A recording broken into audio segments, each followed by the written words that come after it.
Good afternoon and welcome to the Windsor Star's Net News at Noon. I'm Craig Pearson with Don McArthur on a very special Net News. We have a candidate for Mayor Rick Limoges. We're coming to him in a second, but first a couple of news items. More than 1,000 people gathered in Dieppe Gardens yesterday on the 68th anniversary of that ill-fated raid on Dieppe, France, to honor the fallen. A new Dieppe memorial was unveiled at the time. Yeah, and over at the cop shop this morning, some breaking news. Read all about it on the web there. But a 50-year-old Montreal area woman was arrested and is facing 10 charges from Windsor Police and the Canada Border Services Agency for possessing altered immigration documents. The coppers are looking for 2 other men. Read all about it on the Star. And as you and I said yesterday, the Windsor mayoral race suddenly got interesting with the addition of Rick Limoges to the mix. Yeah, it made it fun. We were talking about that yesterday. Rick, well, let's let Rick get a word in here. Rick, and then we'll tell you about yesterday. It was crazy. As well as this morning, I was over there. We live streamed him filing his papers at City Hall. That's on the website now. And as well, you were scrummed outside City Hall. You've been run ragged, but it's going to be like that for 2 months. Why are you running for mayor? Well, I think that we need to change of direction. I believe that it's a very important time for us here in the city of Windsor, and we need to work together. We need to make Windsor a place we can all be proud to be from.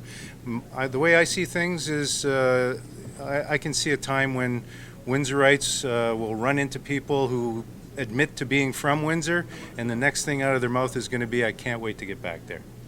Why did you decide to run now? Were you waiting to see if Mayor Eddie Francis filed his papers officially? No, who else was running wasn't so much the issue. I just have seen that things don't seem to be going in the proper direction. We're leading the country for a very long time now in unemployment rates, and that's a concern. We have the location, we have the talents, we have the abilities to be an economic powerhouse, and I think that we need an intervention to create that situation. No, there was actually, you were just telling us a bit of some breaking news over at City Hall this morning with Ernie Lamont, one of the mayoral candidates. What shook down there? Well, when I was going in to pick up my voters list, Ernie came in and said that he was now going to run for council because he didn't have a chance since I was going to win the mayoral race. So he bowed out. He did. Okay, well, we gained a candidate and lost one, but what would you say are the big issues this time around? Oh, for sure, the biggest issue is going to be jobs. And also, I think people will notice that there's going to be a difference in leadership style. And those things will probably dominate the discussions going forward. Yeah, you're on record as saying there's some polarization out there, some divisiveness there in the city today. If that's true, I mean, can you heal it? What can you bring to the table that the incumbent can't? Well, I don't think it'll surprise anybody to know there's a polarized electorate there. I mean, we can see from what has happened over the last number of years that people either like Eddie or they hate him. And hate is a very strong motivator, so I'm getting a lot of people out encouraging me and hoping that this will turn into a real watershed for the city of Windsor. A lot of this, of course, stems from the 101-day CUPE strike, maybe some other elements as well, but that was sort of a big one. What would you have done differently? I think it comes down to respect, and if you think about it, where have you ever seen the CEO of any corporation come out publicly in the media chastising employees or beating up on them in the press? It's just unheard of. And the reason it's unheard of is because it's not the proper way of doing things. You can't go out and beat people up and then expect productivity from them. And in fact, when I talked to some local industrialists, they said, my God, if you're going to outsource their jobs anyway, or if you're going to move your factory, the last thing you do is take a huge and divisive strike. What you do is you give them what they want and then close up shop. So, like his methodology is suspect. So it looks like it was just done in order to get out there and get some political gain from it. And that's not the way to treat anybody. To those out there who might think you're a Labour candidate or a patsy of Labour, what do you say to them? Well, frankly, from the people representing Labour that I've spoken to, they don't want anything from me other than a little respect, an opportunity to pick up the phone, talk, have somebody that will hear their side of the story. And they know me as somebody who, even though we might disagree, that I welcome their opinions, because that is extremely important. When you get to hear other opinions, then sometimes you have an opportunity to see it from another angle and see it in a new light. Are you backed officially by unions, the Ambassador Bridge, or anybody else we should know about? No, I'm not. I haven't spoken to anybody representing the Ambassador Bridge in over a decade, and I don't know where that one came from. In particular with labor, as I've just said, they're not necessarily looking to back anybody. They're looking for somebody who will bring in a new regime, somebody that will be able to have a team approach rather than just my way or the highway. You were a city councillor for quite a while, and you were a member of Parliament. How will that experience help you in a mayor's position? Well, certainly 14 years on city council was a great training ground, and I had the ability to know exactly what was going on behind the scenes.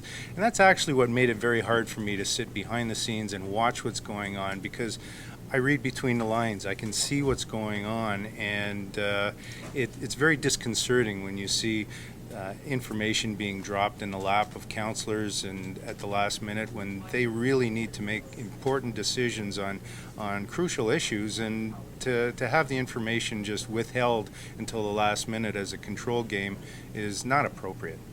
Now, despite your political success, you've had a lot of it. You have lost 2 elections in a row to Joe Colemartin in Windsor-Tecumseh. Yeah. How should voters interpret that?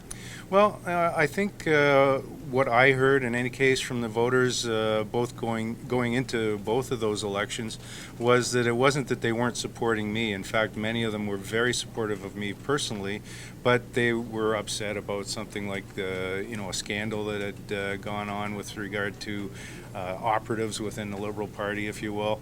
And there were a lot of things on the national scene that affected the way people vote. So I tried not to take it personally. It was obviously a very difficult time for me to have worked so very hard and then find that you're not returned to office. But I understand it, and one thing that I've learned over the years is to respect the intelligence of the electorate, and I think that that's immensely important, that we don't think that we're fooling anybody here. It's people have an amazing ability, especially as a collective, to make decisions on important issues. What do you think about that airport announcement? You talked about that in the paper today. Well, I was frankly quite disappointed at the way that went off. I mean, it's not the appropriate way, I think, to announce jobs. First of all, we shouldn't be making a big dog and pony show announcement when those jobs are somewhat specious. It's an if come. We have to do get some contracts signed, and then what really bothers me is what underlies that, and the fact that we have the mayor saying that it's a zero risk situation, when in fact the mayor is saying that the city of Windsor will now usurp the role of a developer and say, we're going to develop this property, we're going to build a building, we're going to finance it based on leases, and then the city is going to guarantee that. That's a little bit disconcerting, because that's not the role of government. We shouldn't be competing with the private industry. We should be enabling them. And you only have to look at all the vacant industrial property surrounding that site to see that there is risk involved. And there's a lot of bankrupt companies right now that frankly are a testament to that risk. What do you think voters can expect on the campaign trail? Is this going to be sort of a gentleman's tilt, or are we going to be slugging it out there? Well, I think it can be gentlemanly. It doesn't, but I mean, let's face facts. We have to discuss the issues, and the issues sometimes are difficult when we've gone through some very difficult times as a city.